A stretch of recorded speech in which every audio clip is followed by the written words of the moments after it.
ಬೆಂಗಳೂರನ್ನ ಗುಂಡಿ ಮುಕ್ತ ಮಾಡೋದಕ್ಕೆ ಬಿಬಿಎಂಪಿ ಹರಸಾಹಸವನ್ನ ಪಡ್ತಾ ಇದೆ. ಡಿಕೆಶಿ ವಾರ್ನಿಂಗ್ ಬೆನ್ನಲ್ಲೇ ರಸ್ತೆಗಿಳಿದಿದ್ದಾರೆ ಬಿಬಿಎಂಪಿ ಕಮಿಷನರ್. ರಾತ್ರೋರಾತ್ರಿ ಬಿಬಿಎಂಪಿ ಕಮಿಷನರ್ ಸಿಟಿ ರೌಂಡ್ಸ್ ಅನ್ನ ಹಾಕಿದ್ದಾರೆ. ಡಿಸಿಎಂ ಡೆಡ್ಲೈನ್ ಹಿನ್ನೆಲೆ ಸ್ಪೀಡ್ ಆಗಿ ಕೆಲಸಕ್ಕೆ ಮುಂದಾಗಿದೆ ಸದ್ಯ ಪಾಲಿಕೆ. 2 ದಿನಗಳಿಂದ ಸತತವಾಗಿ ಗುಂಡಿಗಳನ್ನ ಮುಚ್ಚುವಂತಹ ಕೆಲಸವನ್ನ ಮಾಡ್ತಾ ಇದೆ ಪಾಲಿಕೆ. ರಾತ್ರೋರಾತ್ರಿ ಬಿಬಿಎಂಪಿ ಕಮಿಷನರ್ ಸಿಟಿ ರೌಂಡ್ಸ್ ಅನ್ನ ಹಾಕಿದ್ದಾರೆ.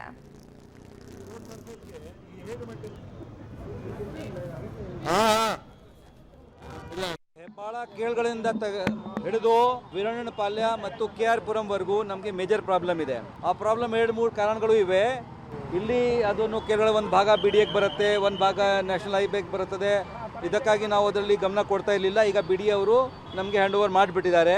ಇಲ್ಲಿ ಬರ್ತಕ್ಕಂಥ ನೀರಿನ ಸಮಸ್ಯೆ ಏನಾಗ್ತದೆ, ಇದು ತಗ್ಗು ಪ್ರದೇಶ ಇದೆ. ಇಲ್ಲಿ ಎಲ್ಲ ಕಡೆಯಿಂದ ನೀರು ಬರೋದು ಇಲ್ಲಿನೇ ನಿಂತು ಬೀಳುತ್ತೆ ಮುಂದೆ. ಹೀಗಾಗಿ ಅಲ್ಲಿಂದ ನಾವು ಒಂದು ಡ್ರೈನ್ ಪೈಪ್ ಇತ್ತು, ಅದು BMRCಯಲ್ಲಿ ಕೆಲಸ ಮಾಡುವಾಗ ಸ್ವಲ್ಪ ಪಂಕ್ಚರ್ ಆಗಿತ್ತು. ಅದು ಎಲ್ಲ ಅವರು ಪರ್ಯಾಯ ದಾರಿ ಮಾಡಿಕೊಂಡು ಈಗ ಮಾಡಿದ್ದಾರೆ. ಇಲ್ಲಿ ನಮ್ಮ